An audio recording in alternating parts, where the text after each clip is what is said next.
Le festival Musique et Mémoire a un goût assez particulier depuis un certain nombre d'années pour la période Renaissance baroque et notamment ce grand moment de transition qui mène au baroque. Et c'est vrai que la musique baroque est née, on le sait tous, en Italie, mais on ne sait pas forcément comment, toujours.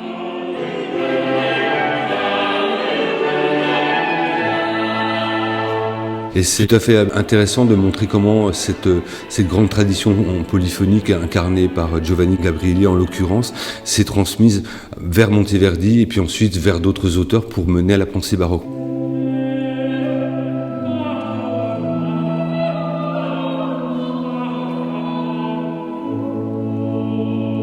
Mais là, on était encore très clairement dans une pensée Renaissance, dans un mode d'organisation de la musique polyphonique typique de la Renaissance.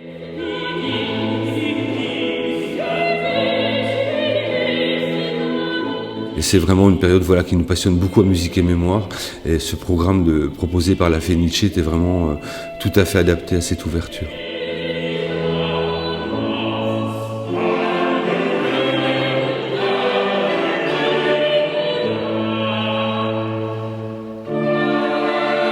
C'est une chose qu'on connaît encore insuffisamment dans le champ de la musique ancienne, et notamment baroque, en tout cas au début du baroque, cette idée vraiment de la spatialisation d'abord de la musique. Les choses sont absolument pas statiques, on cherche des couleurs, donc on modifie l'organisation dans l'espace des musiciens et des chanteurs. On a vu hier soir par exemple que les chanteurs n'étaient pas localisés à un endroit, les instrumentistes à un autre endroit, mais qu'ils se mélangeaient, parce qu'à cette époque-là, voix et instruments comptent de la même manière. Il n'y a pas cette espèce de classement entre guillemets hiérarchique qu'on peut peut-être ensuite trouver dans la musique, et surtout ça permet vraiment de combiner les jeux sonores, de mélanger un sac-bout, une voix de ténor à un moment donné, cette même voix de ténor une autre fois avec un violon, etc. Et ça donne vraiment des couleurs très très différentes. La musique à cette époque était très très en mouvement.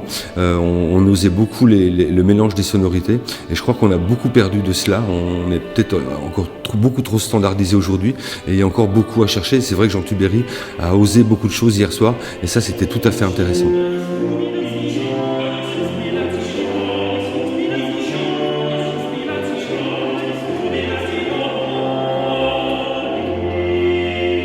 L'idée c'est d'abord de permettre à des artistes de s'exprimer, justement d'expérimenter, et de leur laisser cet espace-là d'expression pour le faire au mieux. Et on l'a fait hier soir en ouverture avec la Fenice, ce soir avec Vox Luminis, qui est un vieux compagnon de route du festival, puisque il est venu pour la première fois cet ensemble en 2011 à Musique et Mémoire. On se connaît plutôt pas mal maintenant. Il y a eu de belles résidences, notamment Bach, on se souvient l'an passé avec Merveilleuse Messancy qui avait clôturé la 25e édition du festival Musique et Mémoire. Ils viennent aujourd'hui avec un répertoire qu'on n'a pas entendu avec eux à Musique et Mémoire, en l'occurrence le Requiem de Thomas Luis de Vitoria.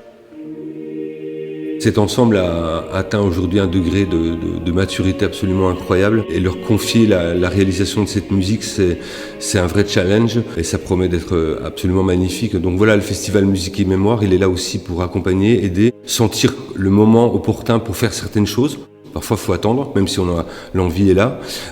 Faut attendre que les ensembles aient évolué dans leur parcours. Et puis, on se met d'accord à un moment ou à un autre, ensemble, pour le faire.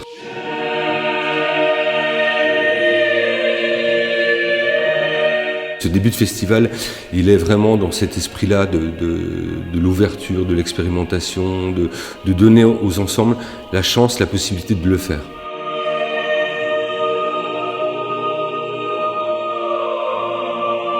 Pour la musique d'orgue, c'est la même chose. C'est extrêmement important de pouvoir entendre un répertoire avec l'instrument qui est adapté.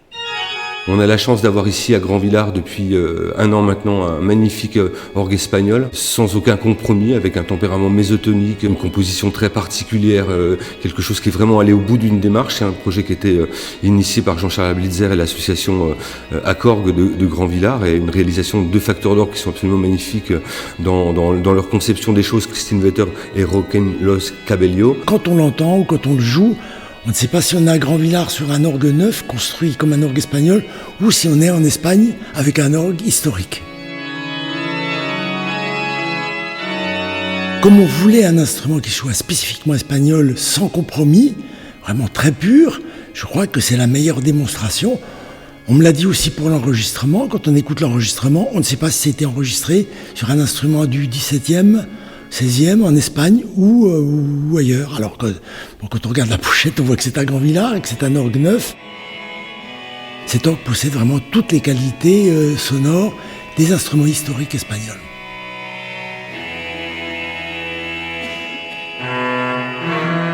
On a là un instrument vraiment adapté à ce répertoire. Et ça, c'est l'idée aussi de Musique et Mémoire, de faire entendre la musique d'orgue, mais pas n'importe comment, dans n'importe quelle condition, avec l'instrument adapté. Et on a la chance, ici à Grand-Villard, avec l'orgue espagnol, mais aussi à Belfort, avec l'orgue nord-allemand du Temple Saint-Jean, l'orgue italien qu'on entendra un peu plus tard, de l'église Sainte-Odile dans le cadre du festival, l'orgue français de la cathédrale Saint-Christophe, bientôt l'orgue retrouvé, restauré de l'église de la basilique Saint-Pierre de Luxeuil.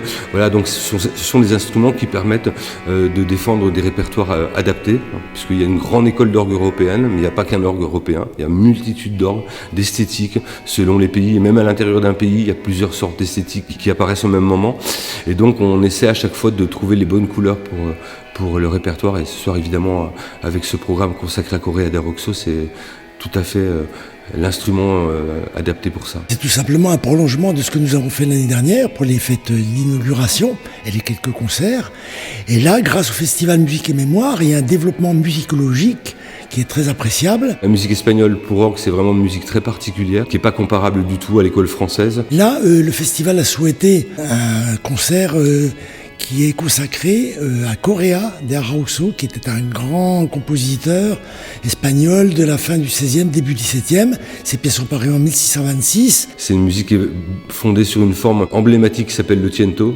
Donc le tiento, c'est une sorte d'exercice de ricerca, on pourrait un peu le comparer à ça, d'exercice de style, voilà, mais avec plein de manières de le traiter. La spécificité des pièces de Correa, c'est qu'il y a un développement de contraste à l'intérieur de ces tientos. Et évidemment beaucoup de virtuosité qui s'exprime soit dans la basse, dans le dessus. Alors l'orgue espagnol a cette caractéristique de pouvoir diviser ses registres en deux. Donc on peut choisir d'avoir soit un registre dans le dessus, donc pour exposer une ligne mélodique, mais on peut aussi l'avoir dans la basse. Voilà, donc on va entendre ce soir un florilège de tiento, de basse, à une basse, à deux basses, à un dessus, à deux dessus. Et l'orgue espagnol permet des contrastes, bien qu'il n'ait qu'un seul clavier.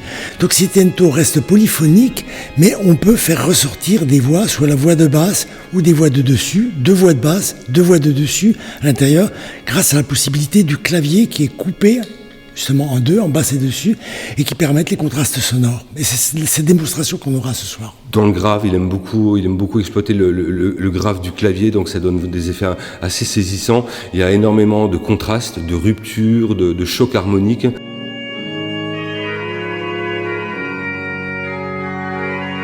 Correa da Roxo a composé presque 70 tientos, 69 je crois, et c'est vraiment de la musique parfois formelle, mais d'extrêmement grande qualité, mais d'une très grande difficulté pour l'interprète. Jamais je n'aurais eu la possibilité de consacrer tout un programme à l'orgue à Correa da Roxo, parce que c'est quand même une musique très spécifique. D'habitude, on s'arrange pour avoir un programme pour le public qui est très très varié. Chacune de ces pièces de Correa sont des petits chefs-d'œuvre. Et c'est le festival justement qui nous permet d'approfondir. Pour moi, c'est très très enrichissant. Ça m'oblige aussi à aller au fond des choses, au lieu de rester toujours un petit peu avec les mêmes pièces. C'est le devoir justement d'aller plus loin encore à l'intérieur du langage sonore de ce compositeur et pouvoir essayer de le traduire de la meilleure façon sur un très bel orgue pour le public.